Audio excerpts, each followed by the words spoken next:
कडू कडू निंबोणी करंज निरगुडी एरंडी मोगली टणटणी घाणेरी कडू कडू निंबोणी करंज निरगुडी एरंडी मोगली टणटणी घाणेरी लाल लाल कण्हेरी पपई लाल लाल कण्हेरी पपई अरे स्वस्त नाही हे फुकट असत अवती भवती पडून असत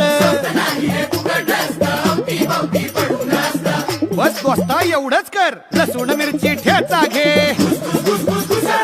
पंप घे पाणी घे पिकांवरती फवार मस्त कीटक रोग किड्यांसाठी 10 तोंडी रावणासाठी दशपर्णीची डाळ मस्त दशपर्णीची डाळ